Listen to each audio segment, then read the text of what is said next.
प्राचीन हिंदू धर्म ग्रंथों के अनुसार यमराज सृष्टि में मृत्यु के विभागाध्यक्ष हैं। सृष्टि के प्राणियों के भौतिक शरीरों के नष्ट हो जाने के बाद उनकी आत्माओं को उचित स्थान पर पहुंचाने और शरीर के हिस्सों को पांचों तत्व में विलीन कर देते हैं। वे मृत्यु के देवता हैं।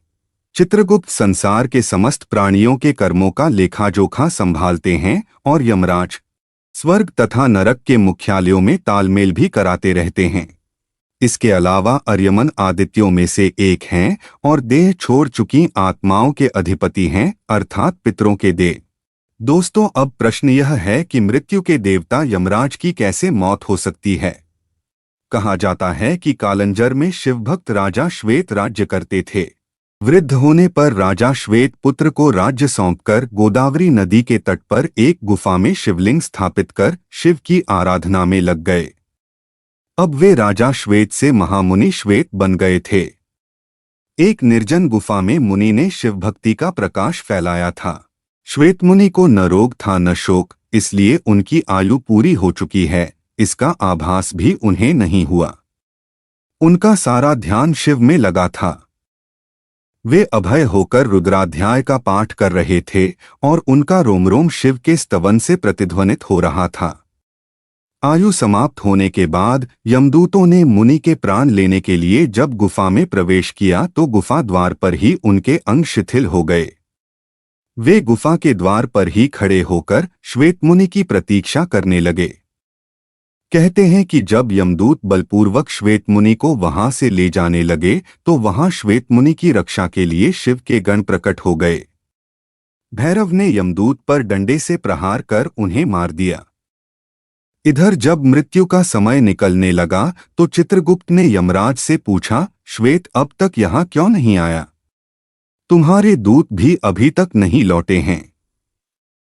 तभी कांपते हुए यमदूतों ने यमराज के पास जाकर सारा हाल सुनाया।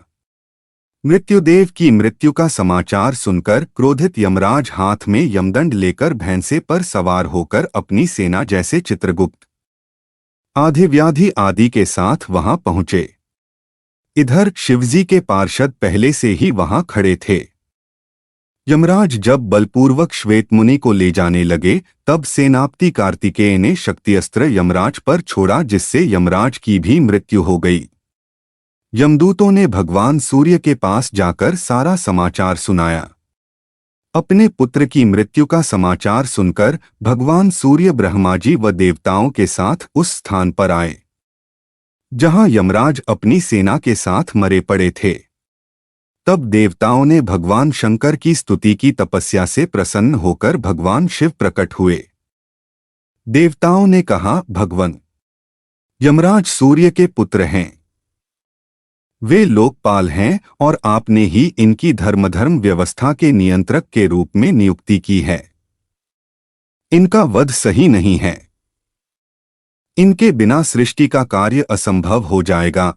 सेना सहित इन्हें जीवित कर दें, नहीं तो अव्यवस्था फैल जाएगी। भगवान शंकर ने कहा, मैं आप सभी से सहमत हूं, परंतु मेरे और भगवान विष्णु के जो भक्त हैं उनके स्वामी स्वयं हम लोग हैं।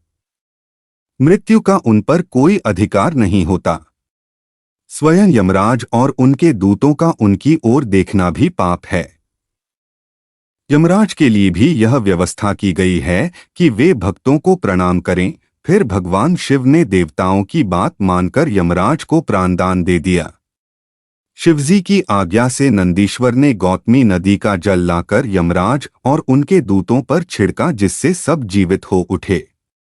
यमराज ने श्वेत मुनि से कहा, संपूर्ण लोकों में अजय मुझे भी तुमने जीत लिया है। अब मैं तुम्हारा अनुगामी हूं। तुम भगवान शिव की ओर से मुझे अभय प्रदान करो। श्वेत मुनि ने यमराज से कहा, भक्त तो विनम्रता की मूर्ति होते हैं। आपके भय से ही सत्पुरुष परमात्मा की शरण लेते हैं।